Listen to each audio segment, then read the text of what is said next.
Você quer apoiar o nosso canal e nos ajudar a produzir mais conteúdo para você? É simples, basta você acessar o link da lojinha na descrição sempre que precisar comprar algum produto. Com este simples gesto, você estará nos ajudando muito. Agora, aproveite o vídeo. Eu queria saber se alguma vez já perguntamos a nós mesmos o que significa educação. Por que vamos à escola? Por que estudamos tantas matérias? Por que fazemos exames e competimos uns com os outros pelas melhores notas? O que significa essa chamada educação e qual a sua finalidade? Essa é, com efeito, uma questão muito importante, não só para os estudantes, mas também para os pais, para os professores e para todo aquele que ama essa terra. Por que tanta luta para sermos educados? É unicamente porque precisamos passar em certos exames e obter emprego? Ou a função da educação é nos preparar, enquanto jovens, para compreender o inteiro processo da vida? Ter emprego e ganhar o próprio sustento é necessário. Mas isso é tudo? É só para isso que estamos sendo educados? Por certo, a vida não é meramente um emprego, uma ocupação. A vida é algo extraordinariamente amplo e profundo, um grandioso mistério, um vasto reino em que funcionamos como entes humanos. Se meramente nos preparamos para ganhar o sustento, perderemos o significado essencial da vida. E compreender a vida importa muito mais do que simplesmente nos prepararmos para exames e nos tornarmos bem proficientes em matemática, física e etc. Assim, quer sejamos mestres, quer estudantes, não é importante perguntarmos a nós mesmos por que estamos educando ou sendo educados? E o que significa a vida? Não é uma coisa extraordinária a vida? Os pássaros, as flores, as árvores floridas, o céu, as estrelas, os rios e seus peixes, tudo isso é a vida. A vida é o pobre e o rico. A vida é a constante batalha entre grupos, raças e nações. A vida é meditação. A vida é o que chamamos religião e são também as coisas sutis e ocultas da mente. As invejas, as ambições, as paixões, os temores, preenchimentos e ansiedades. Tudo isso e muito mais ainda é a vida. Mas, em geral, nos preparamos só para compreender um caminho dela. Passamos em certos exames, achamos um emprego, nos casamos, geramos filhos e vamos nos tornando cada vez mais semelhantes a máquinas. Permanecemos medrosos, ansiosos, assustados diante da vida. Assim, a função da educação é ajudar a compreender o inteiro processo da vida. Ou consiste meramente em nos preparar para uma profissão, para o melhor emprego que pudermos pegar? O que acontecerá a todos nós quando nos tornarmos adultos? Já perguntaram alguma vez a vocês mesmos o que vão fazer ao crescer? Com toda probabilidade você se casará, em pouco será mãe e pai, e estará então amarrado ao emprego ou à cozinha, a murchar e definhar. É só isso que vai ser a sua vida?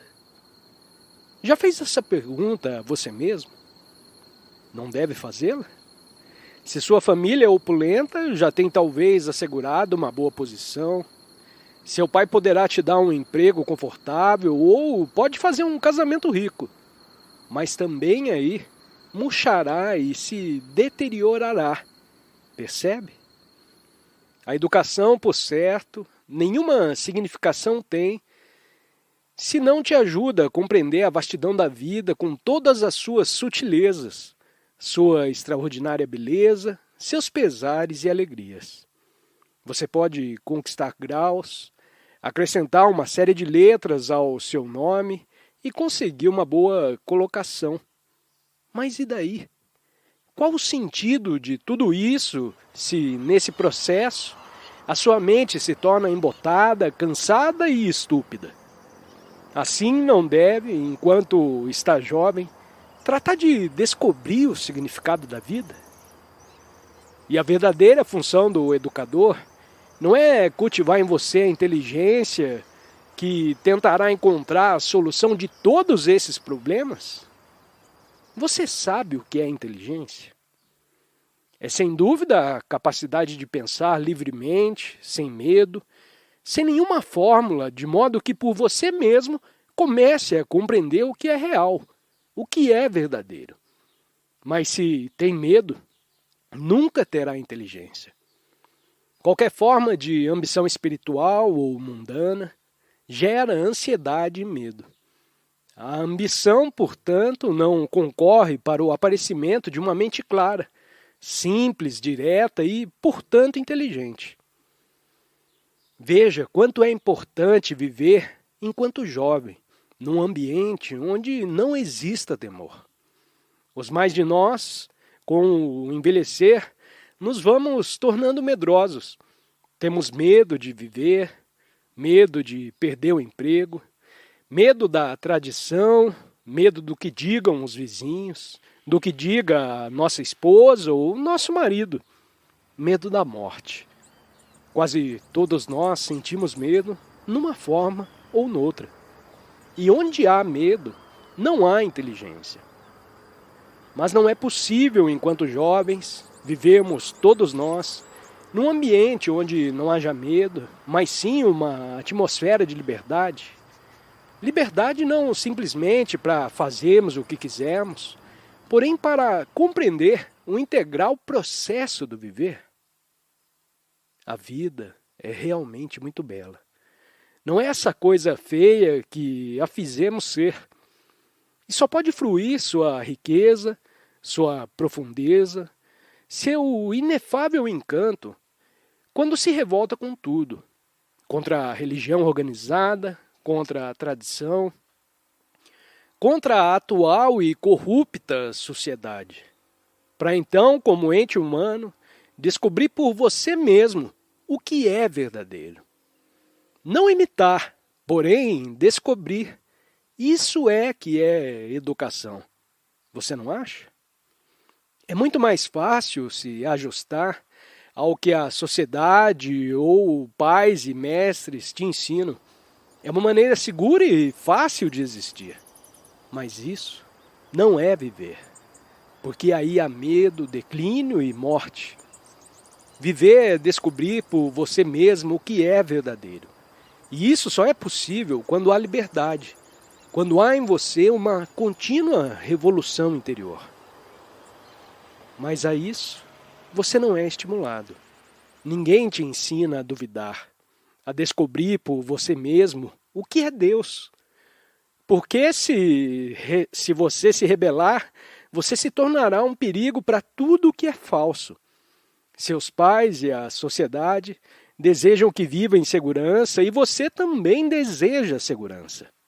Viver em segurança significa geralmente viver na imitação e, portanto, no temor. Sem dúvida, a função da educação é ajudar cada um de nós a viver livremente e sem medo. Não é verdade? E para criar uma atmosfera em que não exista medo, se requer intenso pensar, tanto da sua parte, como da parte do mestre, do educador. Sabe o que isso significa?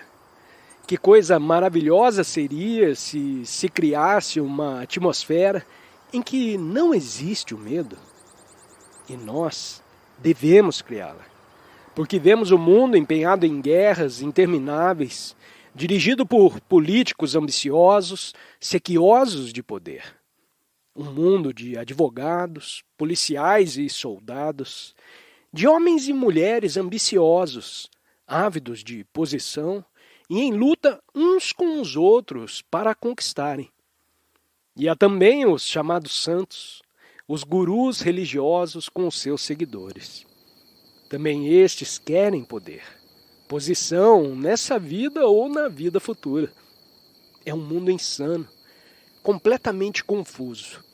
Com o comunista combatendo o capitalista, o socialista resistindo a ambos e cada um lutando por um lugar seguro, uma posição de poder e de conforto.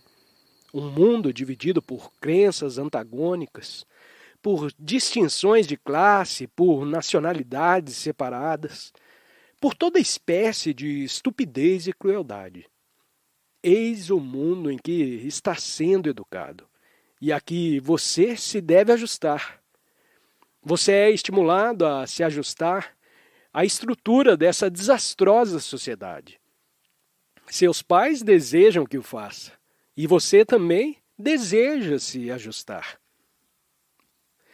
Ora, consiste a função da educação meramente em ajudar a se ajustar a essa corrupta ordem social?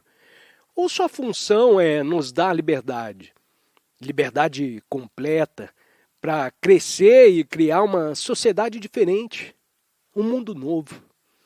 Precisamos dessa liberdade, não no futuro, porém agora, pois do contrário perderemos todos e seremos destruídos. Devemos criar imediatamente uma atmosfera de liberdade para que possa viver e descobrir por você mesmo o que é verdadeiro. Para que sejam entes inteligentes, para que possa enfrentar o mundo e compreendê-lo, em vez de a ele se ajustar, para que interiormente, profundamente, psicologicamente esteja em constante revolta.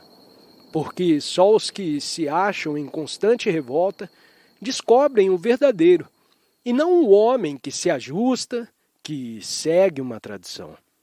Só quando está investigando constantemente, observando constantemente, aprendendo constantemente, você pode achar a verdade, Deus ou o amor. Mas não pode investigar, observar, aprender, estar profundamente lúcido se tem medo. Assim, a função da educação, sem dúvida nenhuma, é erradicar, tanto o interior como exteriormente, esse medo que destrói o pensamento humano, as relações humanas e o amor. Pergunta: se todos os indivíduos se achassem em revolta, não pensa que haveria caos no mundo? Resposta: escute primeiramente a pergunta. É muito importante compreender uma pergunta, e não simplesmente esperar uma resposta. A pergunta é: se todos os indivíduos se achassem em revolta, o mundo não seria levado a um estado de caos? Ora, acha-se em tão perfeita ordem a presente sociedade que se todos se revoltassem sobreviveria o caos? Não há caos agora. É tudo belo e incorrupto? Estão todos vivendo felizes, com plenitude e riqueza? O homem não está contra o homem? Não se vê ambição e encarniçada competição? Portanto, o mundo já se acha no caos. E esta é a primeira coisa que cumpre perceber. Não suponha que essa é uma sociedade em que há ordem. Não se mesmerize com palavras. Seja aqui na Europa, seja na América, seja na Rússia, o mundo se acha num processo de decomposição. Se percebe a decomposição, tem um desafio. Está sendo desafiado a descobrir uma maneira de resolver esse urgente problema. E a maneira como responde ao desafio é importante, não acha? Se responde como hinduísta ou budista, como cristão ou comunista, sua resposta é então muito limitada. Vale dizer que não é resposta. Pode responder plenamente, adequadamente, mas só se não há medo em você. Se não pensa como hinduísta, comunista ou capitalista, porém como ente humano total, interessado em resolver esse problema. E não poderá resolvê-lo se não se achar em revolta contra tudo, contra a ambição, a avidez, em que está baseada a sociedade. Quando você mesmo não é ambicioso, ávido, quando não está apegado à sua própria segurança, só então será capaz de responder ao desafio e de criar um mundo novo. Pergunta: revoltar-se, aprender, amar, são 3 processos separados ou simultâneos? Resposta: naturalmente não são 3 processos separados. É um processo unitário.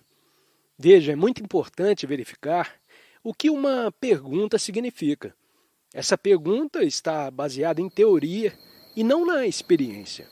É puramente verbal, intelectual e, portanto, sem validade. O homem destemeroso, que está realmente revoltado, lutando para descobrir o que significa aprender, amar, esse homem não pergunta se isso é só um processo ou 3 processos. Somos muito sutis com palavras e pensamos que, apresentando explicações, temos resolvido o problema. Você sabe o que significa aprender? Quando está realmente aprendendo, aprende durante toda a vida e não tem nenhum mestre especial de quem aprender. Então, todas as coisas que te ensino, uma folha, uma ave que voa, um perfume, uma lágrima, o rico e o pobre, os que choram, um sorriso de mulher, o orgulho de um homem.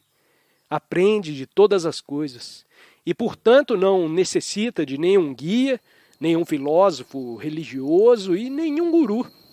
A própria vida é sua mestra e você se acha num estado de constante aprender. Pergunta: é verdade que a sociedade está baseada na avidez e na ambição? Mas se não tivéssemos ambição, não nos deterioraríamos? Resposta: essa é, em verdade, uma pergunta muito importante que requer toda a atenção. Você sabe o que é atenção? Vejamos. Quando durante a aula olha pela janela ou puxa os cabelos de um companheiro, o mestre te manda prestar atenção. Isso significa o quê? Que não te interessa o que está estudando e, portanto, o mestre te obriga a prestar atenção. Mas isso, de modo nenhum, é atenção.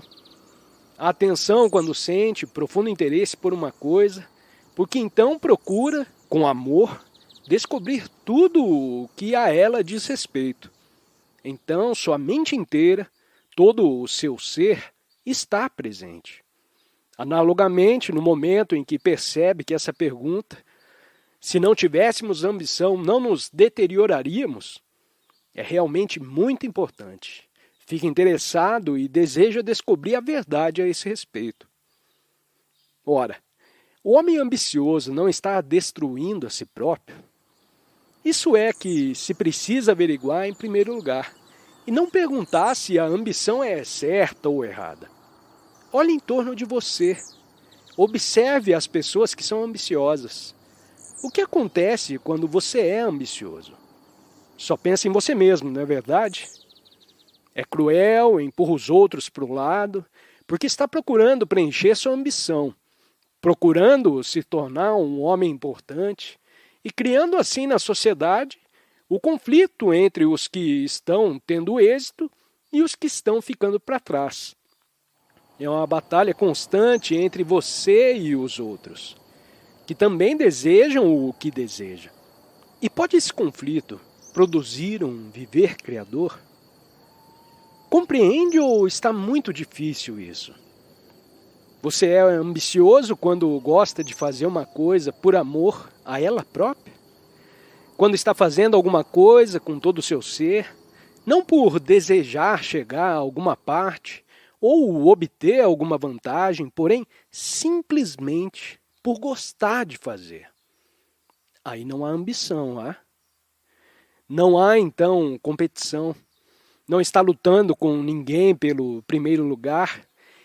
E não deve a educação te ajudar a descobrir o que realmente gosta de fazer, de modo que, do começo ao fim de sua vida, esteja trabalhando em algo que sinta ser valioso e ter para você profunda significação?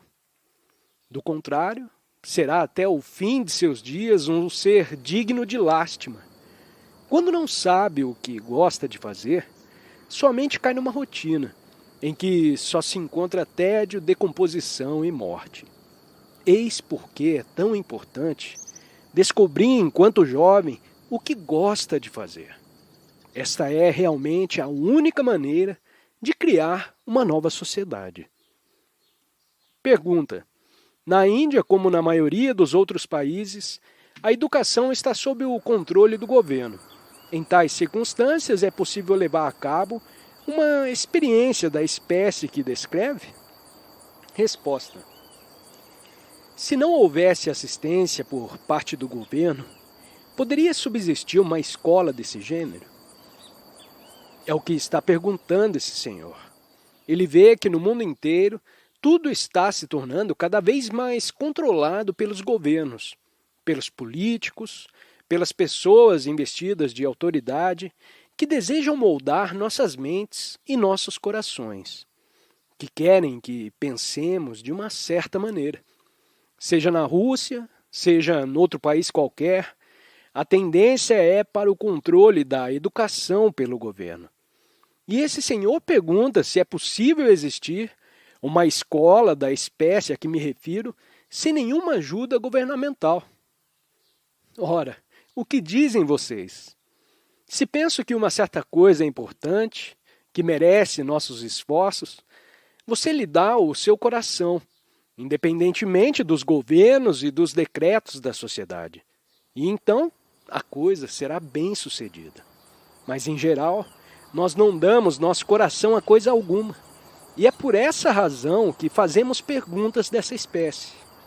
Se você e eu sentimos vigorosamente que um novo mundo poderá ser criado quando cada um de nós estiver em completa revolta, interiormente, psicologicamente, espiritualmente, daremos então nossos corações, nossa mente, nosso corpo, em prol da criação de uma escola onde não existe o medo e tudo o que ele implica. Senhor, toda coisa verdadeiramente revolucionária é criada por uns poucos que enxergam o que é verdadeiro e estão prontos a viver de acordo com essa verdade.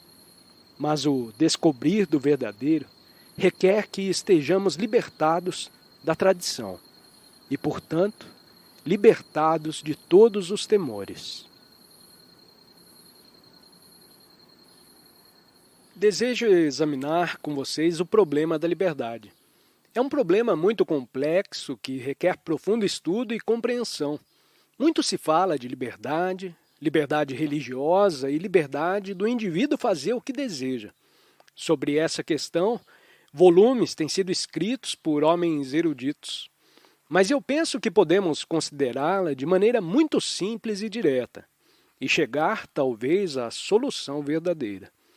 Não sei se você já se quedou alguma vez a contemplar o maravilhoso esplendor do poente, a hora do acaso, com a lua surgindo timidamente acima das árvores. Muitas vezes, a essa hora, o rio se mostra muito manso, e então tudo se reflete em sua superfície. A ponte e o trem que atravessa, a lua ainda tenra e, em pouco, com o escurecer, as estrelas. Tudo isso é verdadeiramente belo. E para poder observar, dar toda a sua atenção a algo que é belo, deve a sua mente estar livre de preocupações, não acha? Não deve estar ocupada com problemas, com tribulações, com especulações. É só com a mente muito tranquila que se pode observar realmente, porque então a mente é sensível à beleza extraordinária. E talvez tenhamos aqui a chave do nosso problema da liberdade. Pois bem, o que significa ser livre? Consiste a liberdade em poder fazer o que acaso você convém? Em ir aonde você aprouver, em pensar o que quiser? Isso você faz de qualquer maneira. A mera consciência de ter independência significa liberdade? Muita gente nesse mundo é independente, mas pouquíssimos são livres. Liberdade implica uma grande soma de inteligência, não? Ser livre é ser inteligente, mas a inteligência não nasce só pelo desejarmos ser livres. Nasce ao começar a compreender, no seu todo, o seu ambiente, as influências sociais, religiosas, paternas e tradicionais, que continuamente te envolvem.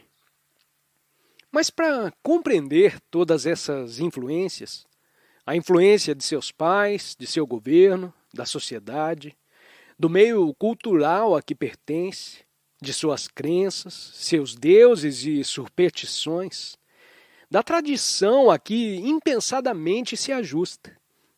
Para compreender todas essas influências e delas se livrar, necessita de profundo discernimento.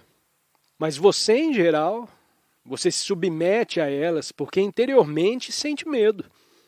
Tem medo de não alcançar uma boa situação na vida, medo do que possa dizer o sacerdote da sua seita, medo de não seguir a tradição, de não fazer o que é correto.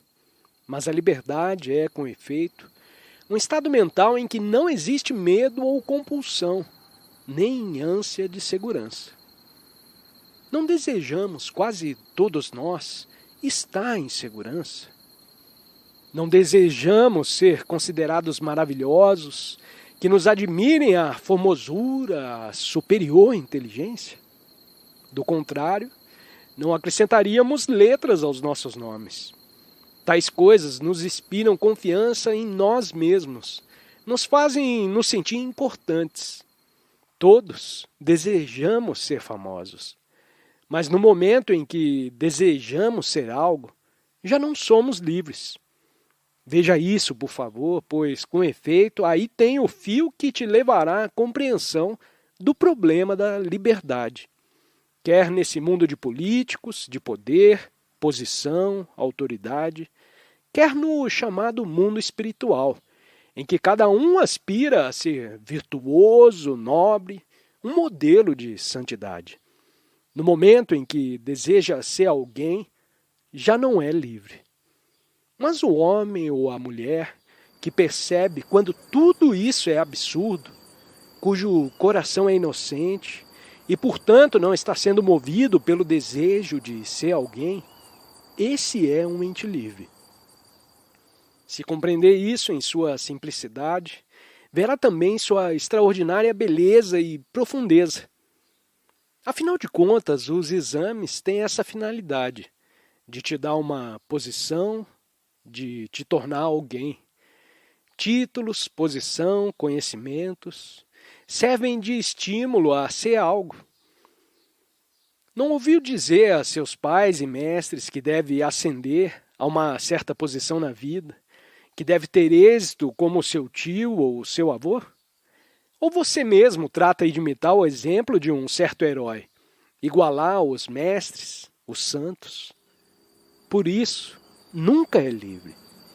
Quer siga o exemplo de um mestre, um santo, um instrutor, parente, quer observe uma certa tradição, tudo isso implica, de sua parte, uma necessidade de ser algo.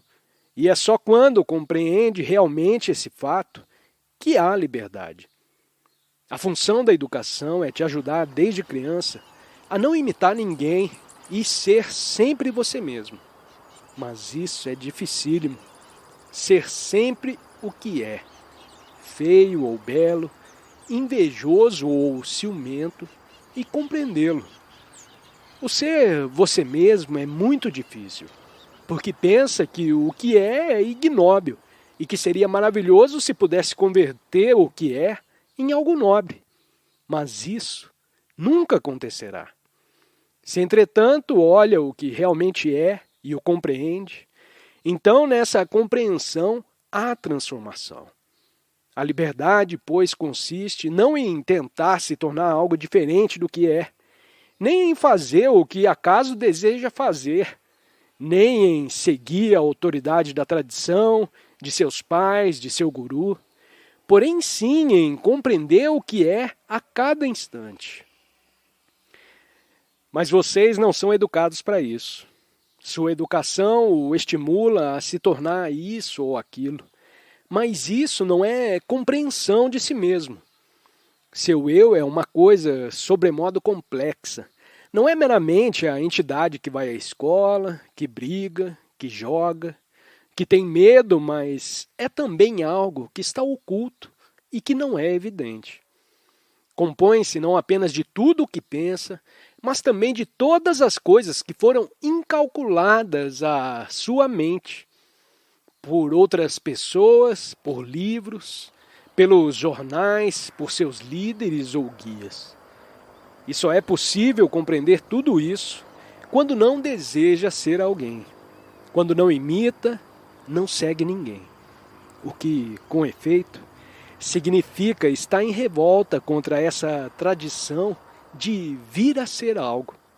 Essa é a única revolução verdadeira, conducente a uma extraordinária liberdade.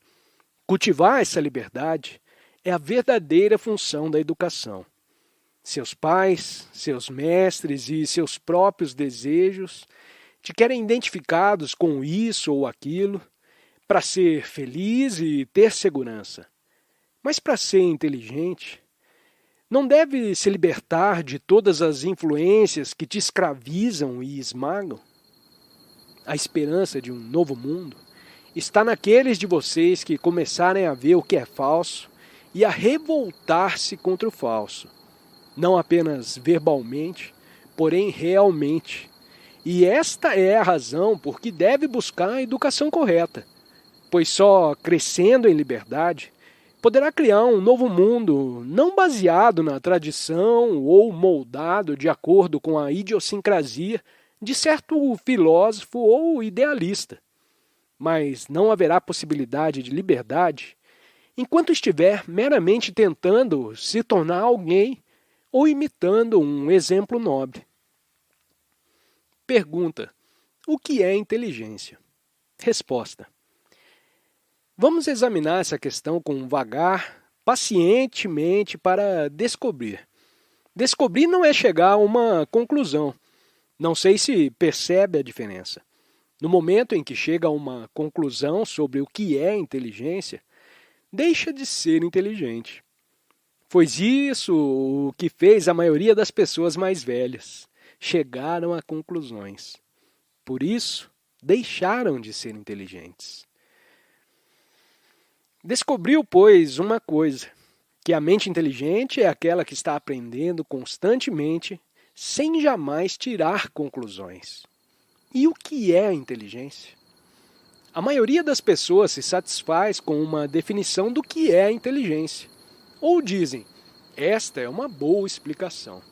Ou preferem sua explicação própria e pessoal. Mas a mente que se satisfaz com explicações é muito superficial e, portanto, ininteligente. Começou a ver que a mente inteligente não é aquela que se satisfaz com explicações, com conclusões. Não é, tampouco, a crer, porque crença é também outra forma de conclusão. A mente inteligente é aquela que investiga, que observa, aprende e estuda. E isso significa o quê? Que só há inteligência quando não há medo, quando está disposto a se rebelar contra toda a estrutura social, a fim de descobrir o que é Deus, descobrir a verdade relativa a qualquer coisa. Inteligência não é sapiência. Se pudesse ler todos os livros do mundo, isso não te daria inteligência. A inteligência é uma coisa muito sutil. Ela não tem ancoradouro. Surge quando compreende o processo total da mente. Não a mente, segundo certo filósofo ou professor, mas a sua própria mente. Sua mente é o resultado da comunidade inteira e, quando a compreende, não necessita de estudar um só livro, porque ela contém todo o conhecimento do passado. A inteligência, pois, surge com a compreensão de você mesmo e só pode se compreender em relação com o mundo das pessoas, das coisas e das ideias. Inteligência não é coisa adquirível como a sapiência. Ela surge quando há uma grande revolta, isso é, quando não há medo. E isso significa que quando há sentimento de amor, pois quando não há medo, há amor.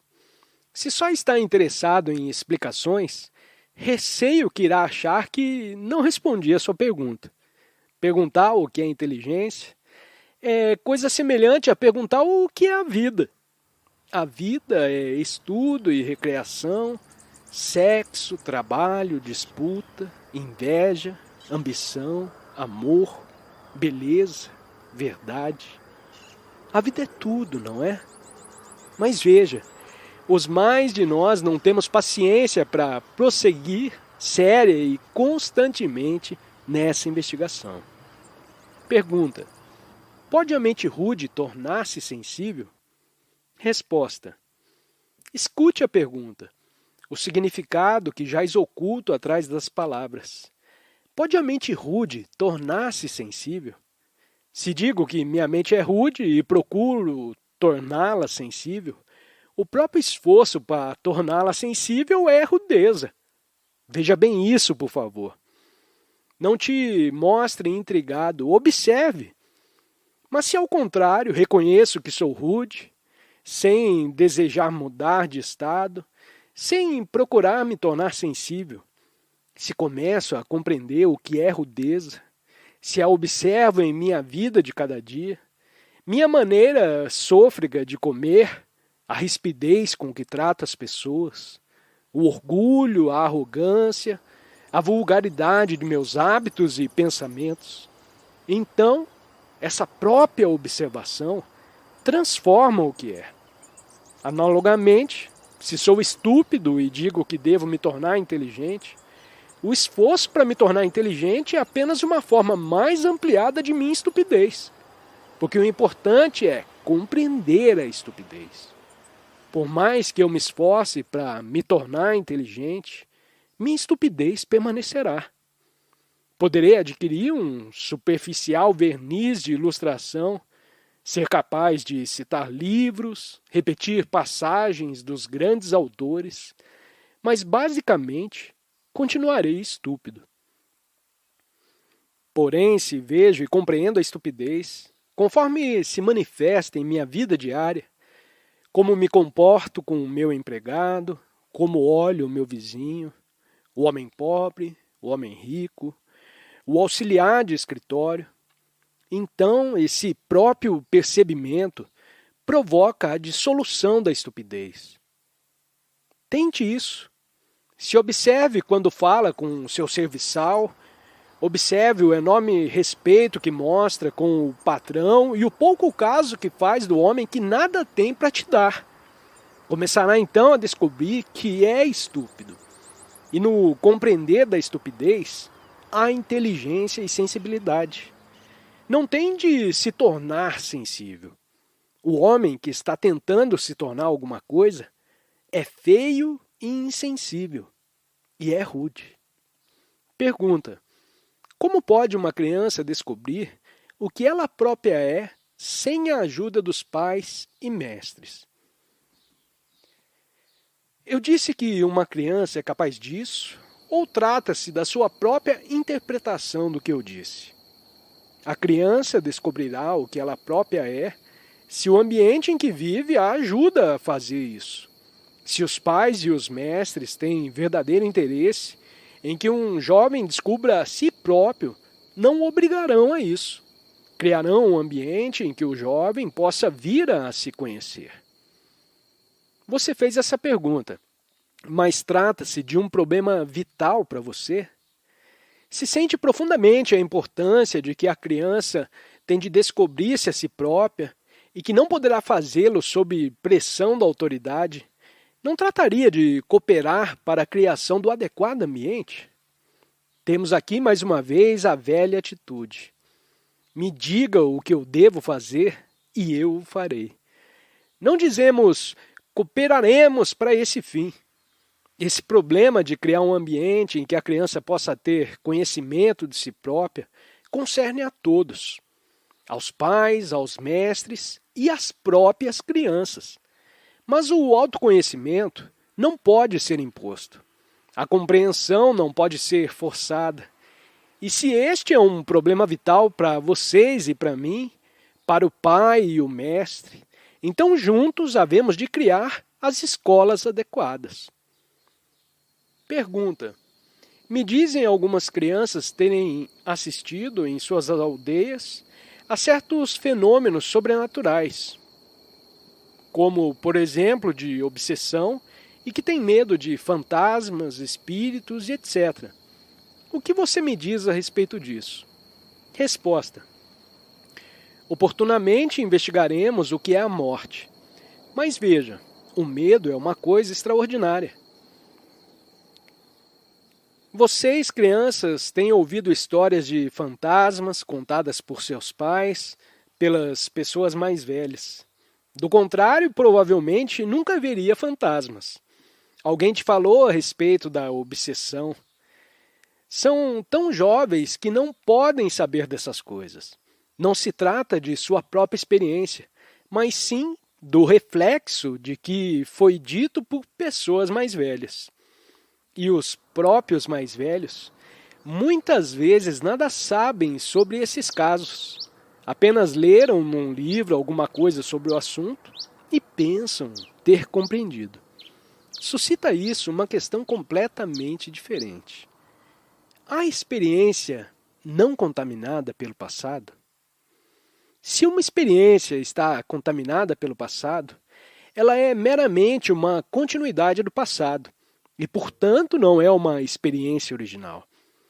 O que é importante que aqueles de vocês que tratam com crianças cuidem de não lhes incutir no espírito suas próprias ilusões, suas próprias noções acerca de espíritos, suas ideias e experiências pessoais. Isso é muito difícil. Porquanto as pessoas de mais idade gostam muito de falar sobre essas coisas não essenciais, de nenhuma importância na vida. Assim, gradualmente, comunicam às crianças suas próprias ansiedades, temores e superstições, e as crianças, muito naturalmente, repetem o que ouvem dizer. É importante que os mais velhos, que em geral nada sabem por experiência pessoal acerca dessas coisas, não falem a respeito delas na presença de crianças. Pelo contrário, tratem de criar uma atmosfera em que as crianças possam crescer em liberdade e sem medo.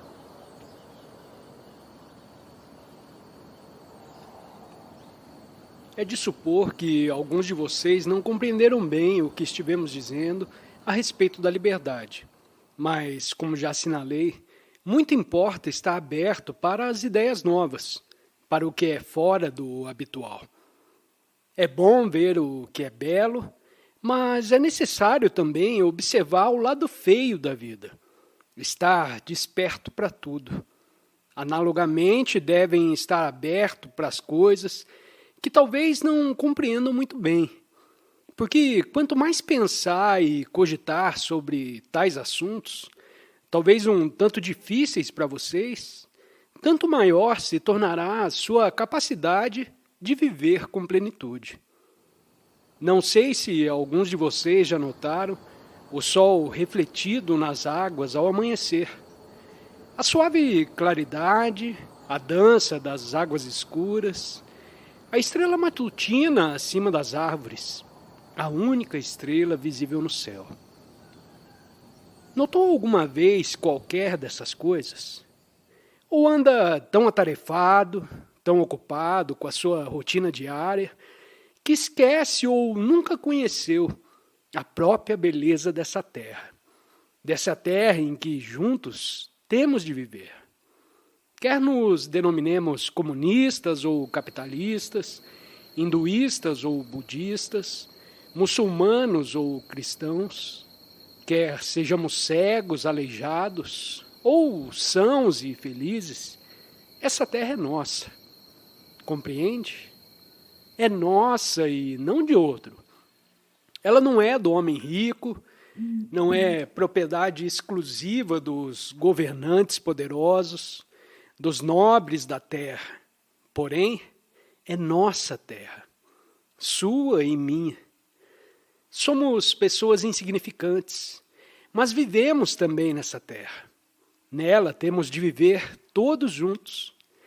Esse mundo é tanto do rico como do pobre, tanto do letrado como do iletrado. É nosso mundo. E acho importante sentir isso e amar a terra. Não apenas ocasionalmente, numa manhã tranquila, mas a todas as horas. E só podemos sentir que esse é o nosso mundo e amá-lo quando compreendemos o que é liberdade. Não existe presentemente liberdade. Não sabemos o que isso significa. Gostaríamos de ser livres, mas se observar, notará que todos, o mestre, os pais, o advogado, o militar, o policial, o negociante, cada um em sua pequena esfera, está fazendo alguma coisa para impedir a liberdade. Ser livre não é meramente fazer o que te apraz ou fugir das circunstâncias externas que lhe tolhem, mas sim compreender todo o problema da dependência. Você sabe o que é dependência? Depende dos seus pais, não é verdade? Depende dos seus mestres, depende do cozinheiro, do carteiro, do leiteiro e etc. Essa espécie de dependência é facilmente compreensível, mas existe uma qualidade de dependência muito mais profunda e que é necessário compreender para se poder ser livre. O dependemos de outro para nossa própria felicidade. Sabe o que significa depender de alguém para sua própria felicidade?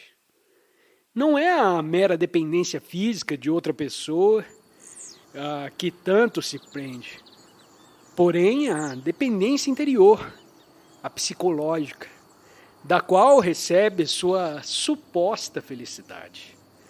Porque quando depende de alguém dessa maneira, você se torna um escravo. Se quando ficar mais velho, depender emocionalmente de seus pais, ou de sua esposa ou marido, de um guru, ou de uma ideia, aí já estará em começo a escravidão. Não compreendemos isso e, no entanto, quase todos nós, principalmente os mais novos, desejamos ser livres. Para sermos livres, temos de nos revoltar contra toda a dependência interior. E não podemos nos revoltar se não compreendemos por que somos dependentes. Enquanto não compreendermos bem a dependência interior e dela não nos libertarmos, nunca seremos livres. Porquanto só nessa compreensão pode haver liberdade. Mas a liberdade não é mera reação. Você sabe o que é reação? Se digo alguma coisa que te ofende e te chamo de um nome feio e você se zanga comigo, isso é uma reação. Reação proveniente da dependência. E a independência é outra reação. Mas liberdade não é reação. Enquanto não compreendermos e ultrapassarmos a reação, nunca seremos livres. Você sabe o que significa amar alguém? Sabe o que significa amar uma árvore, uma ave, um animal de estimação, ao ponto de cuidarmos com desvelo do ser que amamos, nutri-lo, acarinhá-lo, embora ele nada nos dê em troca, embora a árvore não nos dê sombra, o animal não nos siga os passos e não dependa de nós? Os mais de nós não amamos dessa maneira. Em verdade, não sabemos o que isso significa. Porque nosso amor é sempre cercado de ansiedade, de ciúme, de medo. E isso implica que estamos dependendo de outro. Interiormente, que desejamos ser amados também. Não amamos simplesmente, sem nada mais desejarmos. Queremos retribuição. E isso justamente nos torna dependentes. Assim, a liberdade e o amor andam juntos. O amor não é reação. Se te amo porque me ama, isso é pura transação, uma compra no mercado. Amar é nada pedir em troca. Não sentir sequer que se está dando alguma coisa. Só esse amor pode conhecer a liberdade. Mas veja, não é educado para isso. Você é educado para saber matemática, química, geografia, história. E aí termina a sua educação. Porque o único empenho de seus pais é te ajudar a obter um bom emprego e a ter êxito na vida. Se tem dinheiro, talvez te mandem para o estrangeiro. Mas como acontece no resto do mundo, seu objetivo único é nos ver ricos e numa respeitável posição social. E quanto mais alto subir, tanto mais sofrimentos causará aos outros. Porque para galgar posições terá de competir, de ser cruel. Por isso os pais mandam os filhos para as escolas, onde se estimule a ambição, onde não haja amor. Por isso uma sociedade como a nossa está sempre em declínio, em luta constante. E embora os políticos, os juízes, os nobres da terra falem de paz, isso nada significa. Ora, vocês e eu devemos compreender todo esse problema da liberdade. Devemos descobrir por nós mesmos o que significa amar. Porque se não amamos, não teremos consideração para com os outros, não seremos atenciosos. Você sabe o que significa ter consideração a outra pessoa? Quando vê uma pedra pontuda num caminho percorrido por muitos pés descalços, você a retira? Não porque te pedem que o faça, mas porque você se condói do outro, quem quer que seja e ainda que nunca o veja na vida. Plantar uma árvore e cuidar dela, olhar o rio e fruir a prodigalidade da terra, observar uma ave no ar e a beleza de seu voo, ter sensibilidade e manter-se aberto a esse extraordinário movimento que se chama vida. Para tudo isso, há necessidade de liberdade.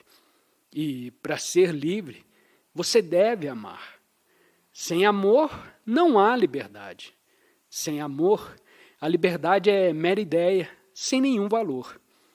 Assim, só os que compreenderam a íntima dependência e dela se libertaram, que sabem, portanto, o que é amor, só esses podem conhecer a liberdade.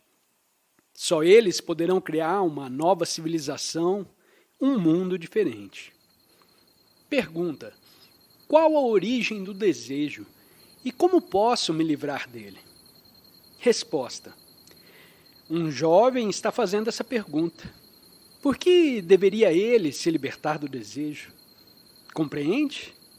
Lhe disseram que ser livre de desejos é uma das maiores virtudes e que, livre do desejo, ele poderá realizar Deus, ou como quer que se chame essa realidade fundamental. Por isso pergunta: qual a origem do desejo e como posso me livrar dele? Mas a própria ânsia de ficar livre do desejo faz parte ainda do desejo, não é verdade? É com efeito inspirada pelo medo. Qual a origem, a fonte, o começo do desejo? Você vê uma coisa atraente e a deseja. Vê um carro, um barco e deseja possuí-lo. Ou deseja alcançar a posição de um homem rico, ou se tornar um sannyasi. É esta a origem do desejo. Ver, tocar, do que provém uma sensação e dessa sensação o desejo. Reconhecendo que o desejo causa conflito, você se pergunta: como posso me livrar do desejo? Assim, o que deseja verdadeiramente não é estar livre do desejo, porém estar livre da inquietação, da ansiedade, do sofrimento causado pelo desejo. Deseja estar livre dos amargos frutos do desejo e não do próprio desejo. Muito importa compreender isso. Se pudesse despojar o desejo do penar, do sofrer, do lutar, de todas as ânsias e temores que o acompanham, de modo que só restasse o prazer, você queria então ficar livre do desejo? Enquanto houver desejo de ganho, de realização, de vir a ser, em qualquer nível que seja, tende a haver, inevitavelmente, ansiedade, sofrimento e medo. A ambição de ser rico, de ser isso ou aquilo, só desaparecerá quando perceber o caráter malsão, a natureza corruptora da própria ambição. No momento em que percebemos que o desejo de poder, em qualquer forma, o poder de um primeiro-ministro, de um juiz, de um sacerdote, de um guru, é essencialmente mau. Já não temos o desejo de ser poderosos, mas nós não vemos que a ambição corrompe, que o desejo de poder é mau. Pelo contrário, dizemos que nos serviremos do poder para fazer o bem, o que é puro contrassenso. Um meio errôneo não pode ser usado para um fim correto. Se o meio é mau, o fim há de ser mau. O bem não é o oposto do mal. Só pode tornar-se existente quando o mal deixou completamente de existir. Assim, se não compreendemos o pleno significado do desejo, seus resultados e consequências indiretas, nenhuma significação tem o simples tentar nos livrar do desejo. Pergunta: como podemos ser livres da dependência enquanto vivermos em sociedade? Resposta: você sabe o que é sociedade?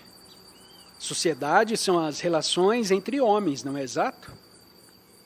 Não complique a coisa citando uma porção de livros.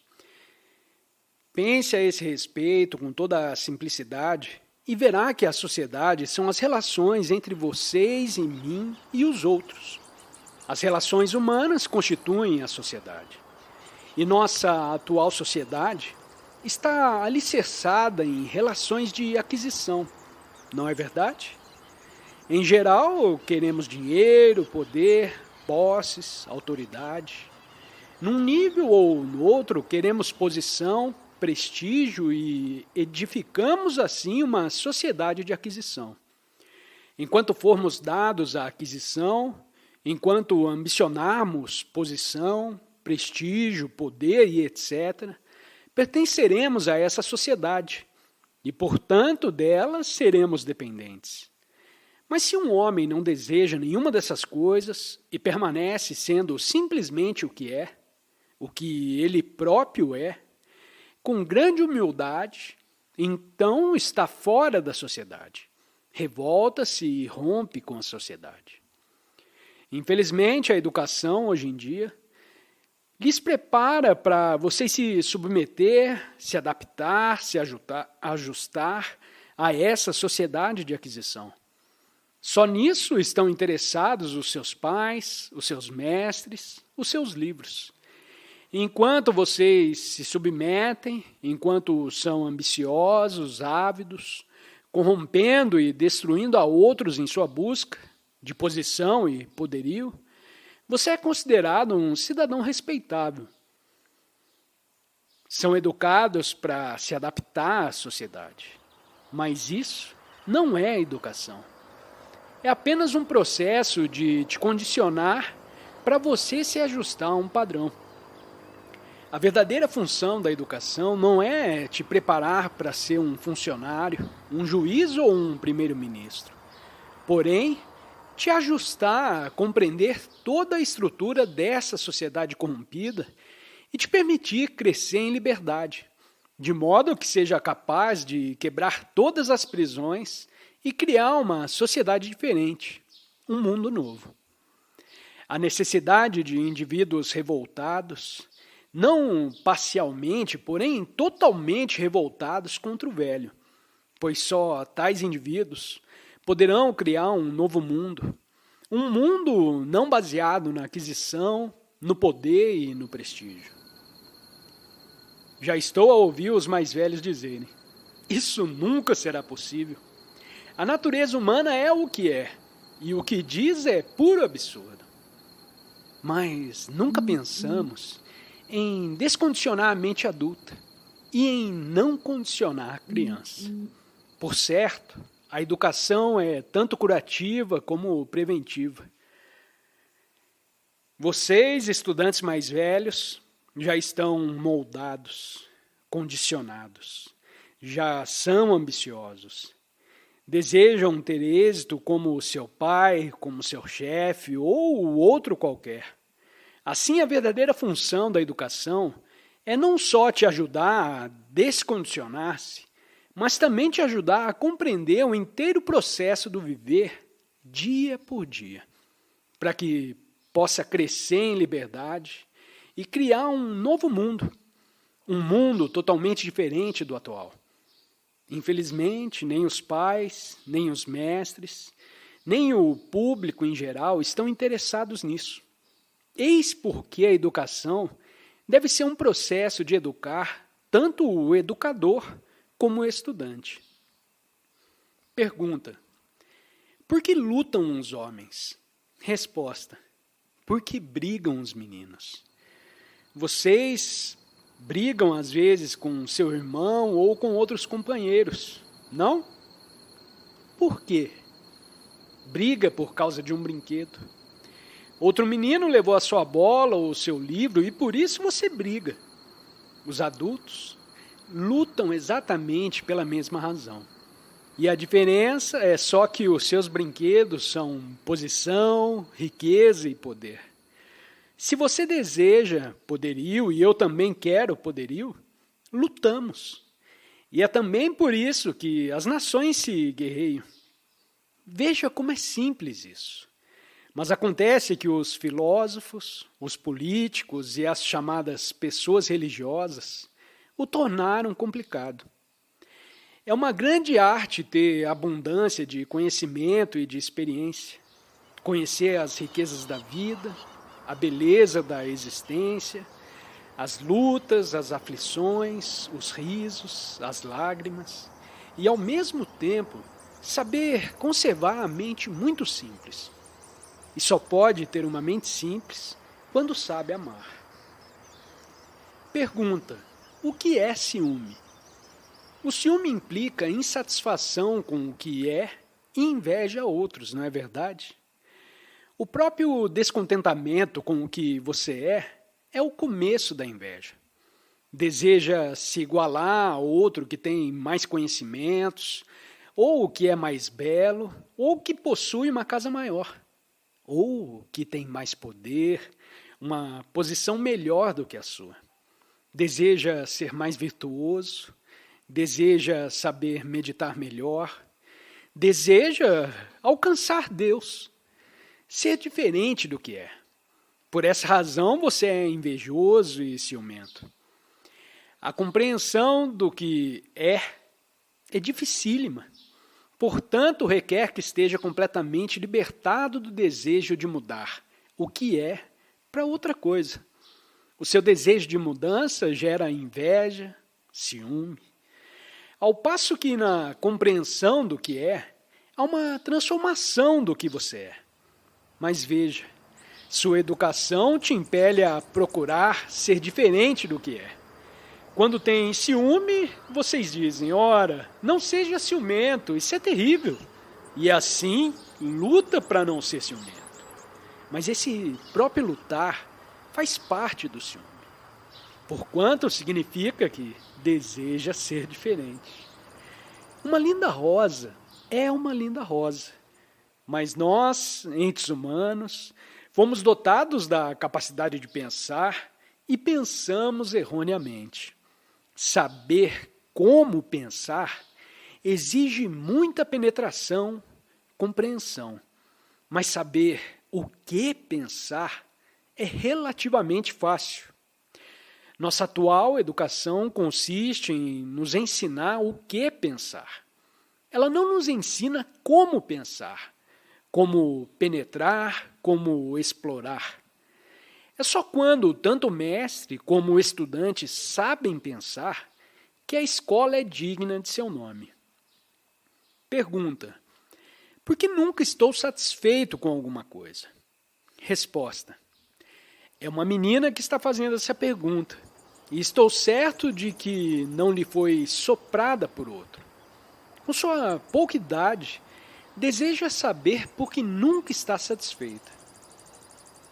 E vocês, adultos, o que dizem a respeito disso? É sua obra.